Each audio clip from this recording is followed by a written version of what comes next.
Hey everybody, how is it going? I'm going to be hopping into the 10-minute pool today, playing a little bit of rapid chess, and hopefully we can get something fun and interesting going up against Fauchetta, who, what the heck? All right.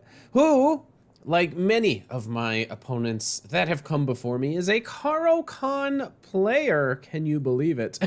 And against the bishop g4 line, I like to play the two knights against the Caro.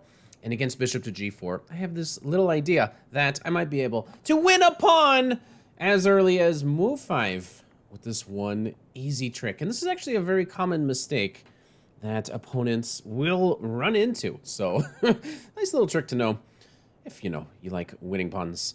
Now from here, though, we are on our own.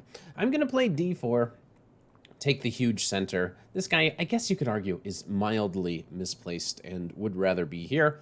But I see it as just having different opportunities in life, okay? Not everybody is going to go down the same path in life, okay? Some of us are going to try to become YouTubers. We're not going to do that 9-to-5 kind of stuff every single day. Some people, they got to walk their own way. And this knight, he's going to have to do it on his own, okay? He's going to have to find a different avenue. Doesn't mean it's wrong. It just means it's a little bit different, you know? So I have a great position. How to fully optimize, though. I don't know what this is all about. I guess he's coming over here and he's going to try to checkmate me. That's my best guess. So the question, I guess, is can I play d5 immediately? Take. Answer? No, I cannot do it. So if I cannot do it, I could arrange to do it and put this knight on f4, which would also prevent this idea, if that's his idea. But my idea is to play d5 as soon as possible. I think that'll be the easiest way to blow up this position, and if the position opens up and he's not able to castle, I'll win very quickly. So opponent thinks it's about putting pressure on my knight, which is fair enough. Does put me under a little bit of pressure. I got a serious question. Can I play d5? Probably.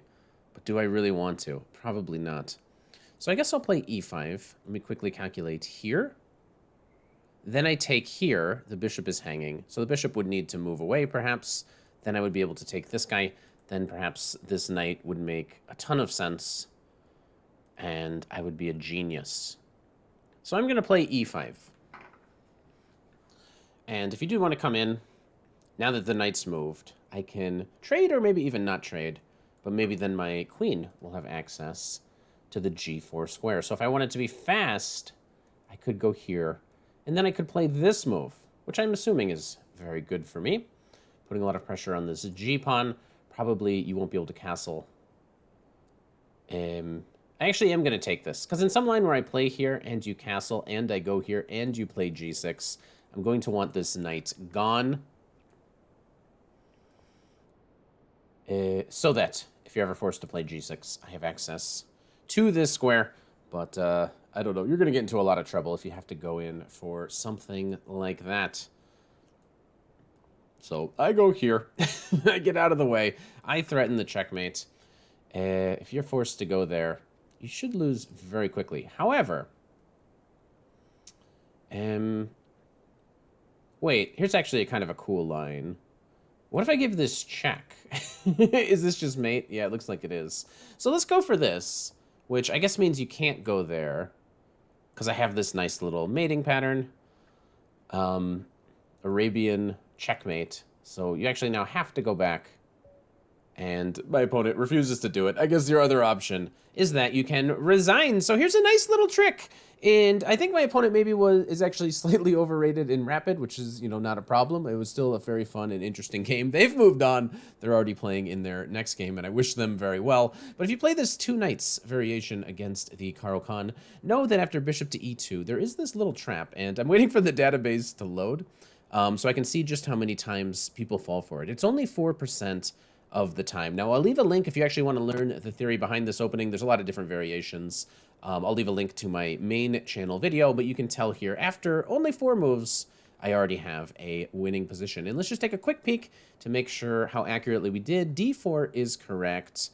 Castling is correct. These moves weren't terribly hard. E5 immediately is much stronger.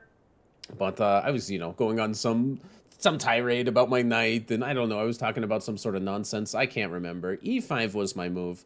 If here, my idea was to take this guy and hopefully have a very good position. I thought maybe you'd have to move this guy. I would go here. This thing would come in. Something like this. I'd be able to protect this guy. I'm ready to go here. Something like this looks truly horrendous for the opponent. So instead, they hopped their knight in. I did decide to take because I had already kind of foreseen that my opponent might be attempting to castle in this position, which led to a very early win with this very nice move, bishop to h6. Again, the idea is that if you take, I'm going to go here and checkmate you, and make sure you checkmate that subscribe button. Thanks. See you for the next video.